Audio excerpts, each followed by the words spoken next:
Welcome back to Perfect Pairings. I'm Jaycee, and today we're looking at how to pair soft, realistic ink blending with dimensional layering dies to create something truly special. I'm calling this my important person card. Whether you're celebrating Mother's Day or simply honoring a mentor or a dear friend, these techniques are perfect for showing someone they're seen. Let's start with our first layer of ink. To begin this card, let's start with a few new essentials from April 2026. April 2026 is Altenew's 12th anniversary, and I'm so excited to showcase this new kind of product, Emboss Cut. In this set, you'll get this set of dies that cut the African daisy petals, and a coordinating embossing folder to give these petals their texture. I started with die cuts of Fresh Lemon Crafty Necessities cardstock and lemonade stand for the African daisy centers. I'm replicating a beautiful set of blooms I had in my garden from proven winners. I'm moving all the die cut pieces to my 9x12 sticky mat grid to hold my fine die cuts for ink blending. I'll start with Puffy Heart fresh dye ink and a mini ink blending tool to apply a gradient of this bright pink ink. I want this ink to travel about 3/4 of the way up the petal, and I will be left with a bright orange center. To deepen the petals, I'll use a more true violet from Shades of Purple Fresh Dye ink.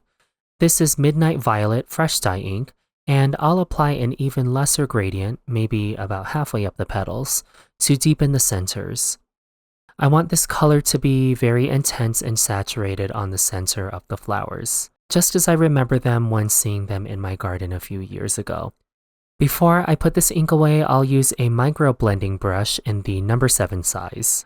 I want to stipple this color on the central area of the African daisy center die cut to create the illusion of pollen in the flower.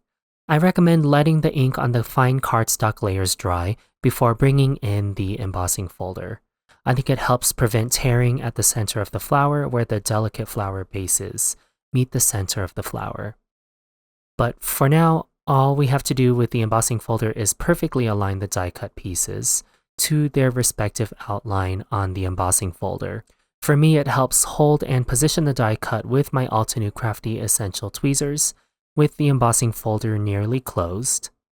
And then once I see that the outline of the embossing folder perfectly meets the outline of the die cut shape, I'll close and apply pressure to the embossing folder to hold the die cut in place. Then after running this shape through my manual die cutting machine, I'm left with this beautifully textured petal layer. Now all we have to do is repeat this with the remaining die cut and ink blended petals and flower center in African Daisy, Emboss and Cut. If you're familiar with Altenew's keyhole alignment system, then the rest of this assembly should be pretty straightforward. All we have to do is align the opening of the alignment image, in this case a small triangle, in numerical order. Then the flower center base finishes establishing the outline of the final layer of the flower center. You just follow the perfect outline matched to the previous die cut image with the triangle opening. Now everything is perfectly hidden and you get a beautifully layered African daisy image. Next, let's pair this African daisy with another die cut flower. This is April 2026's Craft a Flower Butterfly Ranunculus. Sad story about Ranunculus, I was ambitious with growing my own one year, so I overpurchased Ranunculus corms in a variety of colors. Ranunculus need like a pre-sprouting and soaking period, which did not go well for me, and I did not have a single Ranunculus bloom in 2025. Anyway, that's my tangent. And now at least I get to make a pretty flower version of the Ranunculus. I die cut pieces from the keyhole and arrow alignment images. The petals are cut from Lemonade Stand Crafty Necessities cardstock. The leaf and foliage layers are lime, then the flower center is dark chocolate and milk chocolate Crafty Necessities cardstocks. The neat thing about this month's Craft a Flower is that the stem image, with the closed flower bud, has an alignment arrow for a backwards facing flower for a gorgeous single stemmed image. I'll incorporate the stem in a different way on my final card, but for now let's get some ink onto these petals. To get the Tecolote Sunset Ranunculus palette, I'm blending Coral Red Fresh Dye ink from Carnival Magic Fresh Dye ink set first, then deepening the flower centers with Heartbeat from Tea Party Fresh Dye ink set. I used a mini ink blending tool as usual to get beautiful blends. Now I want to do some roughly texture on my petals, so I'm using a number 5 detail blending brush to catch the edges of the petals and pull Heartbeat ink to the center of the image. That will finish the petal layers of Butterfly Ranunculus. Now let's pull in the stems and foliage. Again, I cut these layers from Lime Crafty Necessities cardstock, which is from Whispering Woodland color family.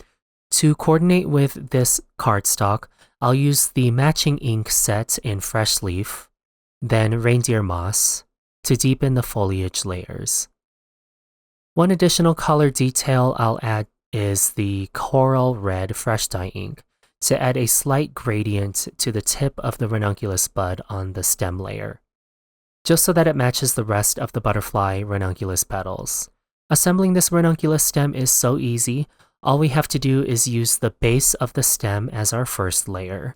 Then we align the opening of the arrow image to each of the next 4 ranunculus petal layers. The arrow alignment image is hidden by the green sepals to finish the stem. This completed stem is a beautiful focal point on its own, but let's finish the rest of the butterfly ranunculus petals from the keyhole alignment following the layering guide found on the Craft-A-Flower packaging. Such an easy and rewarding process. For me, I like to use either an enamel-based glue like Glossy Accents, or a liquid adhesive that dries tacky after a certain period. In this case, I'm using my glue that dries tacky this time, so I'll apply glue to all the layers and wait a little bit, then stack the ink blended die cut layers in numerical order. Now here is where I am making a sort of Mother's Day adjacent card. I think nothing is quite as timeless as a monogrammed card. I love using the Mega Alphabet series for banners or for a replacement of a large sentiment on a card front. I die cut 4 layers of the Mega Alphabet S die, and I'll stack them for a really sturdy supporting focal point to my card front. By focusing on a monogram rather than a specific Mother's Day sentiment, the card becomes instantly personal. Whether that S stands for a sister or a supportive mentor, or the name of a lifelong friend, it shifts the focus from a generic title to the specific person who has made a difference in your life. My point being that it's a timeless way to say I see you without needing a specific occasion. After stacking those die-cut S's, let's move on to the most background element of this card. Build a Garden, Garland Grace has this beautiful shaped bouquet. I wanted to use this image to help fill in some open areas of the background and give this bouquet a little tone-on-tone texture. This is a panel of Shattered Shell Crafty Necessities cardstock, and I'll use the ink from the same Earth Tones color family to stamp the outline. I grabbed the next darkest value of ink in Warm Linen to stamp the outline of the Garland Grace image. Now that I have my background, we can finally start the assembly of this card. I'm going to skip ahead because the arrangement is always the most tedious part of my card making style. I trimmed the butterfly ranunculus stems so that I could control the bloom placement a little bit more on my card front. I nestled the foliage, stem, and floral images around my stacked Mega Alphabet S to frame my personalized monogram sentiment. I let the flower images sit behind and on top of the large letter S so that we could meld the organic shapes of the petals with the geometric structure of the letter S. I want to show you another option if you want a secondary title to your card. I think there is a lot of really encouraging sentiments in Build a Garden, Garland Grace. I loved this Forever Grateful for You sentiment as it fit the Mother's Day or supportive person theme of this card. And there was a perfect opening to the right of the Mega Alphabet S to cradle this sentiment. I white heat embossed this sentiment onto a sentiment strip banner of Shattered Shell Crafty Necessities cardstock.